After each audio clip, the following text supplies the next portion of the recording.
우리가 각자 꿈꾸고 있는 좋은 교회에 대한 이미지들이 있을 거예요. 이런 교회가 좋은 교회다. 뭐 그런 꿈꾸는 것들이 있을 텐데, 목사님들을 만나보면 목사님들도 말씀을 하세요. 이런 교회가 좋은 교회 아닐까요? 하면서 여러 가지들을 말씀하세요. 그런데 성도님들을 만나잖아요. 또 그런 말씀들을 하세요. 제가 생각하는 좋은 교회는 이런 교회입니다. 라는 말씀을 늘 하세요. 그런데 이게 맞으면 어때요? 의기투합해서 좋은 교회를 만들어내겠죠. 그런데 좀 달라. 그러면 어때요? 서로 좀 불편함이 생길 수도 있고 갈등이 생길 수 있습니다. 나는 이런 교회가 좋은 교회라고 생각하는데 목사님은 왜 다른 곳을 향해 달려나가지? 목사님도 마찬가지예요. 아니, 성도님들은 왜 저런 걸 꿈꾸고 있지? 이런 교회가 좋은 교회인데? 이런 생각으로 서로 갈등을 일으킬 수도 있습니다. 여러분들이 생각하는 좋은 교회 있으시죠? 없으세요? 다행입니다. 그러면 다행입니다. 제가 생각하는 교회도 있을 수 있어요. 그런데요, 생각보다 우리가 꿈꾸는 좋은 교회는 이 세상에 없을 수도 있습니다. 우리가 생각하는 교회가 진짜 좋은 교회일까? 그런 교회는 있을까? 한번 생각을 해봐야 됩니다. 어찌됐든 여러분들이 꿈꾸는 교회와 제가 꿈꾸는 교회가 다른 느낌, 다른 이미지가 될 때는요, 불편함이 올 수 있어요. 예를 들면 제가 우리 사역협의회에 늘 죄송한 마음이 들 때가 뭔지 아세요? 어디 교회 좀 도와줍시다. 누구 좀 도와줍시다. 얘기할 때 정말 고민스러워요. 없는 교회가 자꾸 누구 돕자고 하면서 동의를 구하니까 사역협의회 집사님들이 대부분 얼마나 마음이 좋으시겠어요. 그러니까 그렇게 하시죠라고 하지만 하면서 제가 좀 미안한 마음이 있어요. 여하튼 같이 꿈을 꾸면서 그렇게 가야 되는데 저와 여러분들이 꿈꾸는 게 다르면 갈등이 생길 수가 있습니다. 목사님, 누구 돕는 게 중요한 게 아니잖아요. 우리 살림을 좀 채우시죠 라고 말하기 시작한다면 그때부터 서로 힘들 수도 있겠죠. 뭐 그럴 수 있다고 생각합니다. 오늘은요, 무슨 말씀을 드리고 싶은 거냐면, 우리가 꿈꾸는 교회들은 저마다 있을 수 있지만 더 중요한 게 있어요. 우리가 꿈꿔야 할 교회가 있습니다. 그게 뭐냐면 처음 교회, 성경에 기록되어 있던 초대교회, 처음 교회를 좀 보자는 겁니다. 우리가 꿈꾸는 교회는 내가 좋아하는 교회거든요. 그거 말고 성경이 말씀하시는 처음 교회 모습은 어땠느냐, 그 샘플 보면서 우리가 좀 그 길을 따라가면 좋겠습니다. 예수님께서 돌아가시고 나서 부활하셨죠. 그리고 하늘로 올라가면서 약속하신 게 있었는데 그게 뭐냐면 성령께서 너희에게 찾아올 것이다. 기다리고 기도하고 있어라라고 말씀을 하셨어요. 그래서 성령께서 실제로 임하셨죠. 그리고 성령이 임하시고 나서 사도 베드로는 사람들 앞에서 설교할 때에 수천 명이 회개하면서 주님 앞에 돌아오는 역사들이 나타나기 시작합니다. 그렇게 회개하면서 돌아온 사람들을 우리는 뭐라고 부르냐면 성도라고 불러요. 신자라고 부르죠. 그 사람들이 수천 명이 되니까 그룹이 되잖아요. 그 사람의 모임을 우리가 뭐라고 부릅니까? 교회라고 부르는 거예요. 그 그룹의 모임들을, 성도들의 모임을 교회라고 부르기 시작을 했습니다.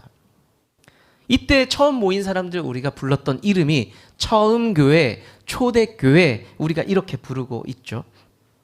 사도행전을 제가 개척하고 처음 한 1년 정도를 나눴어요. 아마 기억하시는 분 있을 겁니다. 사도행전 말씀을 보면 흥미로운 게 뭐냐면, 처음 교회가 생겼을 때 이 사람들이 이런 모습을 보여줬구나. 신앙이 이렇게 확장되었구나. 이런 어려움들이, 이런 일들이 있었구나 하면서 살피는 재미가 분명히 있습니다. 그런데 잠깐 생각해 볼 게 있어요. 성령이 임재하시고 성령이 함께 하시고 성도님들이 폭발적으로 늘어나기 시작할 때에 교회 말고 교회 밖에 있는 사람들, 예수님을 모르는 사람들은 교회를 어떻게 보고 있었을까요? 저 사람들 뭐지? 어떻게 보고 있었을까요?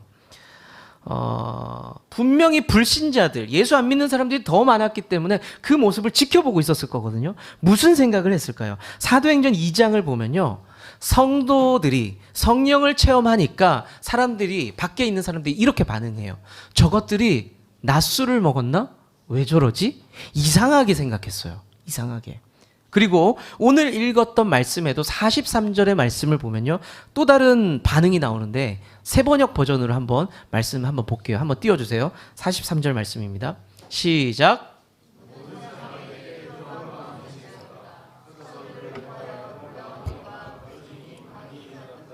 네.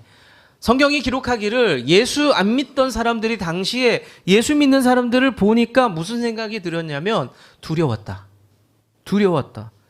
왜? 이상한 일이 자꾸 생겨. 쟤네들은 놀라운 일이 자꾸 생겨. 너무 이상하고 두렵다라는 이야기를 합니다.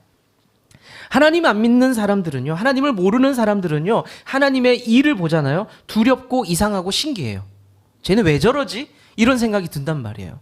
여러분들 아주 쉽게 생각해 보세요. 주일 아침 얼마나 귀한 시간입니까? 더 잘 수 있고 가족과 더 좋은 시간을 보낼 수 있고 할 수 있어요. 그런데 여러분들은 운전을 해서 추운데 이 자리에 나와서 말씀을 듣고 찬송을 부르고 있단 말이에요. 이게 이상한 거예요. 사람들이 보기에는. 여러분들이 형편이 어떻든 간에 그 나름의 정성을 다해서 예물을 드려요. 물질을 드려요. 사람들이 보기에 이상한 거예요. 여러분들이 한 달에 5만 원을 드리는지 10만 원을 드리는지 잘 모르겠지만 그 돈을 적금을 넣어보세요. 10년을 넣어보세요. 신앙생활하면서 30년을 넣어보세요. 세상 사람들이 그 생각을 한단 말이에요. 그러면 여러분들은 이상한 거예요. 이상한 거 사실은. 자, 믿는 사람들이 이상했다라는 이야기는 더 많이 기록되어 있는데요. 출애굽기 말씀을 보면은 출애굽했던 백성들이 애굽에서 탈출을 해서 진격을 합니다. 어디로 가냐? 목표 지점이 어디예요? 가나안이잖아요. 가나안을 향해서 달려나가는데 소문이 들리는 거예요. 야, 하나님 믿는 사람들이 여호와의 백성들이 몰려오고 있는데 전쟁에서 다 이기고 있대 하면서 그 소문이 점점점 퍼지면서 가나안 땅 원주민들이 뭐라고 이야기하냐면 두려웠다라고 얘기해요. 두려웠다. 근데 그 백성들이 너무 싸움을 잘해서 두려운 게 아니라 그 하나님이란 존재가 이상해, 특이해, 너무 강해. 그래서 무서워라고 이야기를 합니다. 이런 소문이 막 돌았던 거예요. 그리고 마가복음 4장 말씀을 보시면요, 예수님께서 풍랑을 잠잠케 하시거든요. 풍랑이 일 때에 제자들과 함께 계셨는데 그 풍랑을 예수님이 잠잠케 하십니다. 그 모습을 보면서 제자들이 어떻게 반응하는 줄 아세요? 두려웠다라고 표현해요. 두려웠다.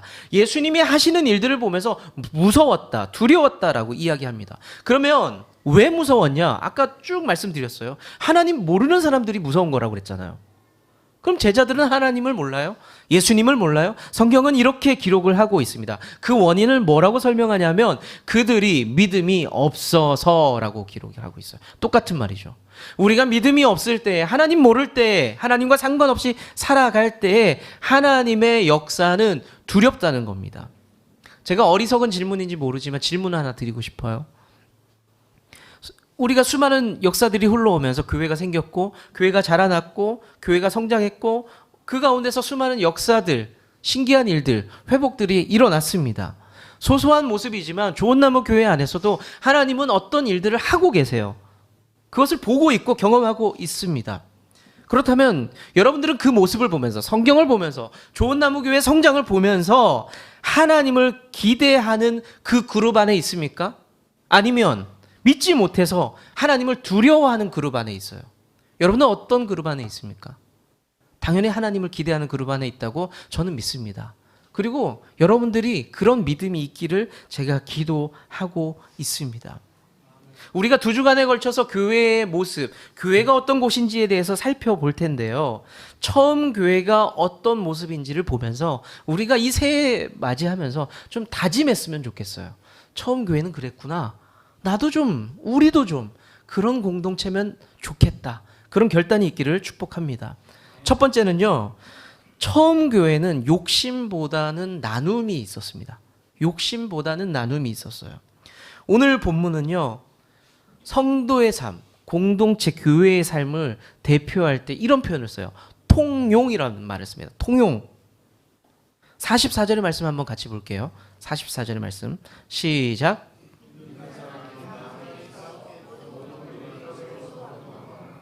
예, 이 말씀을요, 좀 새 번역 버전으로 보면 조금 더 명확해지거든요. 한 장 더 넘겨주세요. 시작.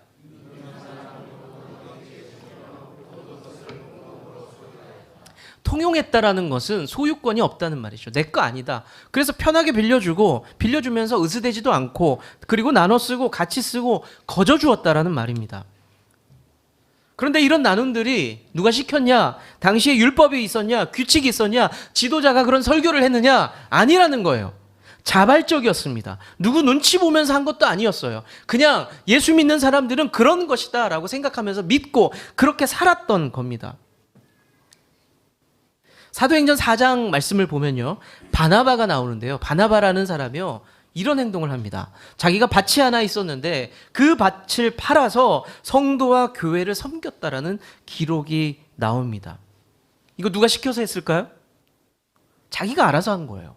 자기가 그 필요가 보였던 거예요. 어디 봤더니 누가 가난해, 어디 봤더니 교회가 이게 필요해 라는 생각이 드니까 바나바는 자기의 것을 희생하면서 그렇게 했었다는 겁니다. 바나바, 내가 지도자니까 내가 좀 본을 좀 보여야 되겠다. 여러분들, 성도는 신앙생활은 이렇게 하는 거예요 하면서 자기 밭을 팔았을까요? 그런 마음은 없었어요. 그런 마음 없었습니다. 그러면 돈이 엄청 많아서 남아 돌아서 그 밭 하나쯤이야 라는 생각으로 그랬을까요? 물론 바나바가 밭이 있었다는 것은 어느 정도 재산이 있었다는 거겠죠. 하지만 여러분들, 돈 많으면 돈 쓰는 거 편합니까?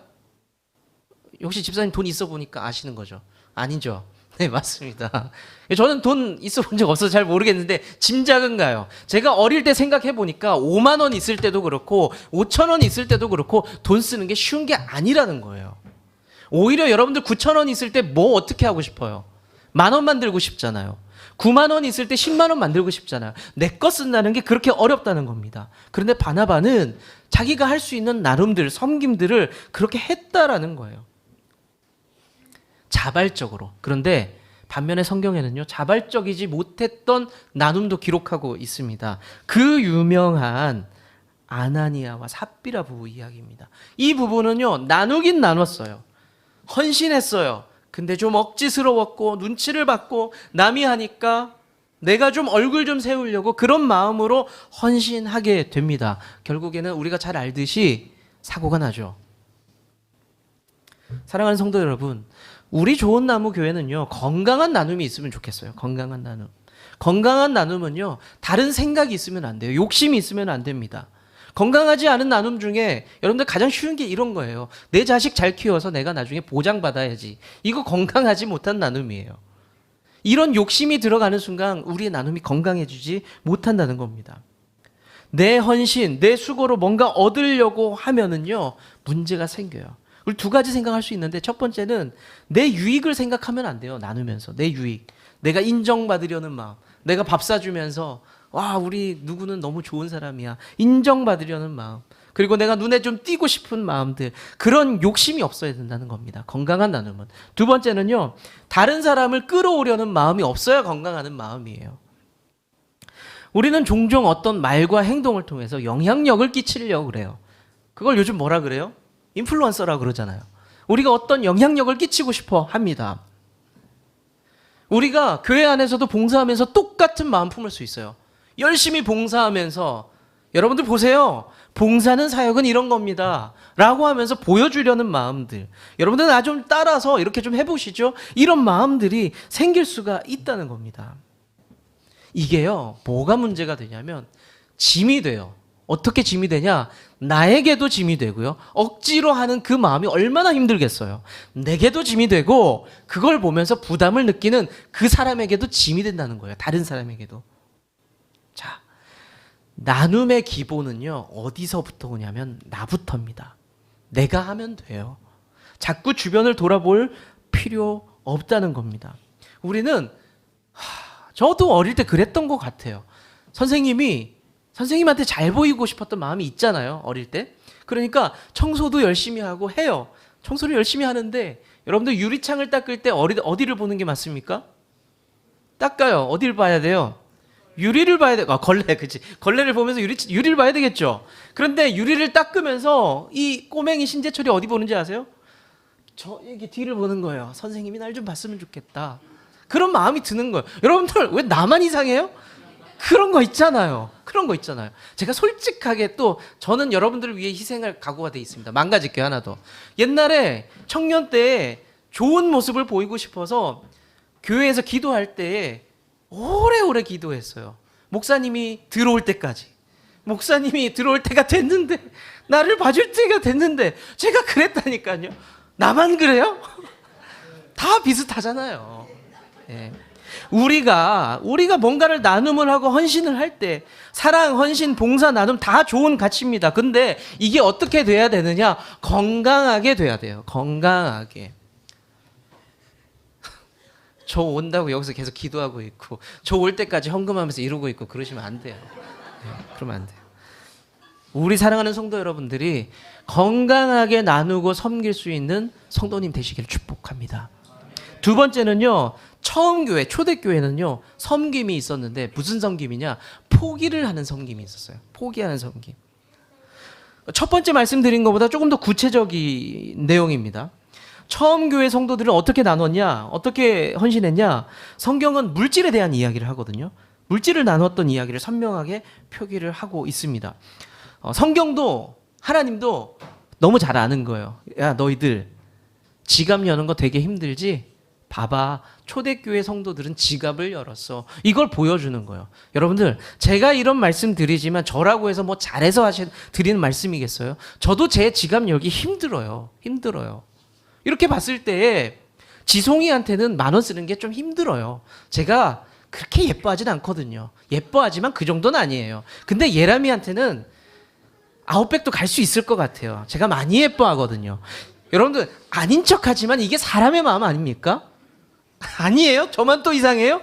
다 똑같아요. 다 똑같아요.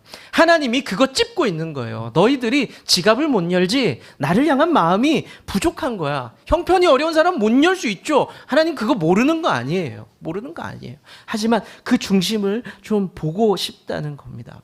초대교회 성도들은요. 성령께서 그렇게 다스리면서 내 재물을 포기하면서 내 이웃을 섬기면서 공동체를 섬기면서 그렇게 살았다는 겁니다. 그 증거가 45절에 나오거든요. 같이 한번 읽어 보겠습니다. 시작.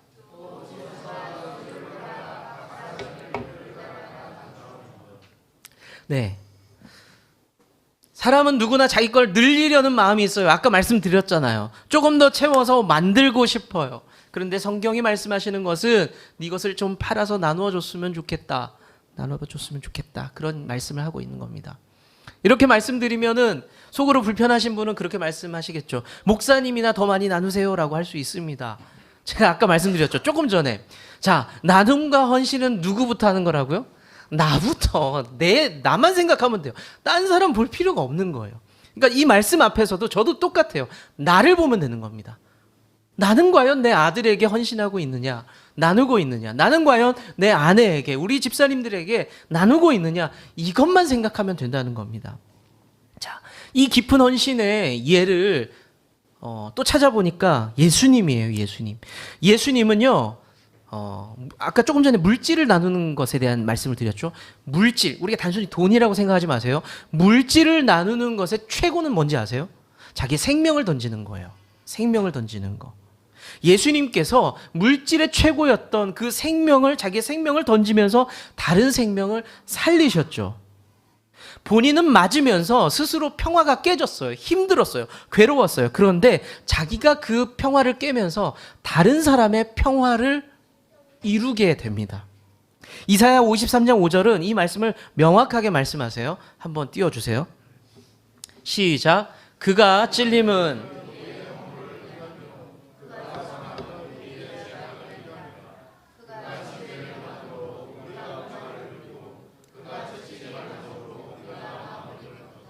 예수님은 자신의 아픔을 선택한 거예요. 내가 대신 아플게. 그러면서 너는 이제 아프지 마. 내가 죽을게. 너는 이제 죽지 마를 선택한 거예요. 최고의 헌신을 그 사람의 필요에 맞춰서 나눠주신 겁니다. 사랑하는 성도 여러분, 우리가 이웃을 사랑하고 섬겨야 됩니다라고 말씀드릴 때 누구도 부인하지 않아요. 좋은 가치니까, 맞는 말이니까. 그런데 어떻게 해야 됩니까? 어떻게 해야 돼요? 좋은 말이잖아요. 어떻게 하면 돼요? 성경은 명확하게 이야기합니다. 어쩔 수 없어. 좋은 가치, 이거 좋지? 이걸 실현하기 위해서는 네가 좀 포기해야 돼. 네가 좀 손해봐야 돼. 라고 말씀을 하고 있습니다. 내가 덜 먹어야 내 자식이 배부른 거예요. 맞지 않습니까? 똑같이 밥 한 솥을 했는데 4등분을 해서 나눠서 먹었어요. 그런데 우리 아들이 밥을 너무 잘 먹는 거예요. 보니까 조금 부족해 보여. 그러면 내가 먹던 밥을 한 숟갈 덜어 줄 때에 아들의 배가 부르다는 겁니다.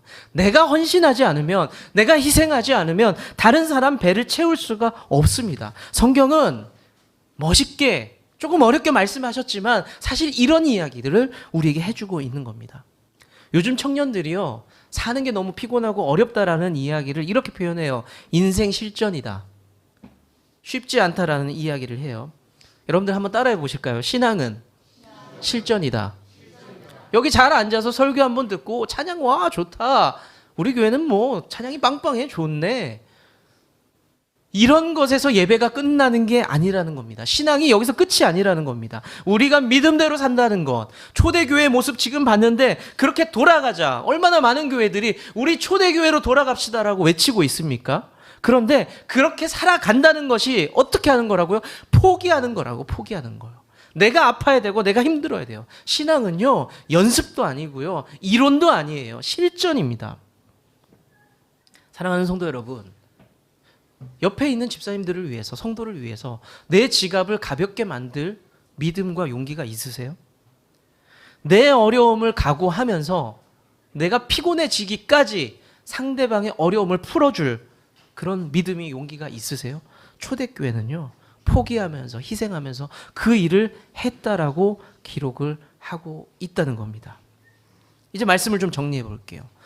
오늘은 처음 교회의 두 가지 모습을 나눴습니다. 초대교회 성도들은요, 말만 하지 않았어요. 좋은 가치가 있어요. 사랑, 봉사, 희생, 섬김. 이 가치들을 보면서 그냥 말로만 떠들지 않았습니다. 그렇게 살려고 애는 썼어요. 해보려고 했고, 그렇게 믿음을 실천했던 사람들이 성경에 기록이 되어 있었던 겁니다. 그리고 아까 말씀드렸다시피 그 일을 누군가에게 강요하지 않았어요. 내가 했는데 너도 해라라고 말하지 않았어요. 그냥 혼자 그 일을 묵묵하게 했습니다. 나눔과 섬김은 좋은 가치입니다. 우리가 그렇게 살아야 공동체가 살 수 있습니다. 이 사회가 살 수 있습니다. 그런데 그 일을 다른 사람에게 적용하면 안 돼요. 나부터입니다. 먼저 내가 해야 됩니다. 자녀들이 예배 못 드리니까 속상하시죠? 그거를 어떻게 할 수가 없어요.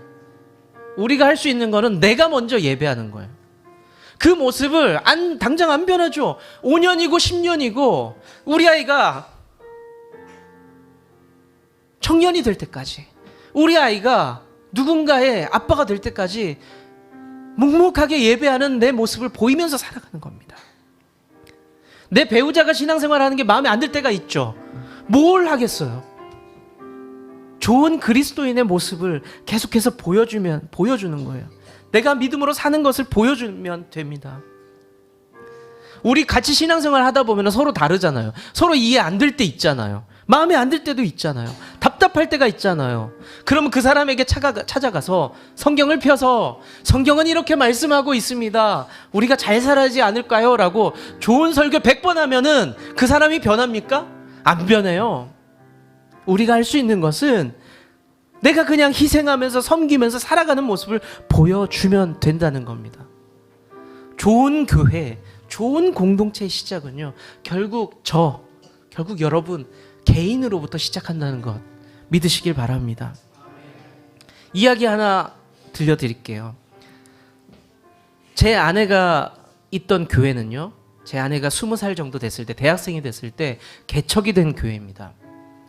그 교회가 개척이 될 때 장인 장모님과 제 아내가 따라갔습니다. 그리고 그 교회를 그렇게 개척이 됐어요. 목사님 가정, 아이들까지 해서 넷, 목사님, 그리고 우리 장인 장모님, 제 아내, 이렇게 7이, 아이들까지 7이 된 거죠. 교회가 성장이 있었어요. 컨테이너 박스로 이렇게 시작했는데 교회 성장이 있었어요. 저도 보기 좋았습니다. 그런데 교회가 성장하면서 어느 날 무슨 이슈가 좀 있었어요. 그 전에 이 얘기를 해드릴게요. 저희 장인어른이 교장 선생님이셨거든요. 근데 차가 너무 오래된 낡은 아주 작은 차를 타고 다니셨어요. 그래서 선생님들이 심지어는 뭐라고 하셨어요? 교장 선생님 차가 너무 작고 허름해서 우리가 불편합니다. 선생님 차 좀 바꾸세요. 이런 얘기를 하셨거든요. 근데 뭐 너무 오래된 차고 하니까 선생님들이 불편하다고 하니 그럼 나도 한번 소나타 사볼까? 이런 마음을 먹고 있었어요, 아버님이. 그런데 그때 교회에 어떤 이슈가 있었어요. 교회가 조금 커지면서 공간을 채워야 되는데 의자가 제대로 된 게 없었던 거죠. 그러면서 장인어른이 그 의자가 계속 마음에 걸린 거예요. 그러면서 에휴, 소나타는 뭔 소나타냐, 우리 의자 하나 바꾸자. 그러면서 의자를 바꾸셨어요. 제가 그걸 보면서 무슨 생각이 들었을까요? 배웠어요. 아, 저런 거구나. 믿음으로 산다는 건 내 걸 포기하면서 저렇게 살아가는 거구나. 그렇게 헌신하면서 저희 장인 어른께서요, 가까운 가족이니까 불편한 이야기, 교회 흉을 볼 수도 있잖아요. 한마디 없었어요. 교회 재정이 어떻니 저떻니, 내가 이렇게 헌신하는데 누구도 헌신하지 않는다. 불평 한마디 없으셨고요. 나는 내 할 일을 했을 뿐이야 라고 하면서 그렇게 넘어갔습니다. 그런데요, 그런 일이 있고 나서 그 일이 성도들에게 계속 회자되는 거예요. 아, 우리 장로님이 그 의자 그때 차 대신 의자 바꿨잖아. 그러면서 성도들의 헌신이 따라오기 시작했다는 거. 따라오기 시작했다. 장인어른이 시킨 게 아니에요. 하라고 뭐라고 하지 않았어요. 우리가 꿈꾸는 교회는요, 나눔과 헌신과 섬김이 있는 교회입니다. 근데 그 일을 누가 한다고요? 내가 먼저. 여러분들, 이 교회를 채우라고 드리는 말씀 아닌 거 아시죠? 우리가 주님을 사랑하는 방법이에요. 내가 먼저 하는 겁니다. 그럴 때 하나님께서도 하시는 놀라운 일이 생길 거고요. 그 놀라운 일을 보면서 사람들은 깜짝 놀라며 두려워할 겁니다. 저부터, 그리고 여러분부터 그 놀라운 일을 시작할 수 있기를 축원합니다.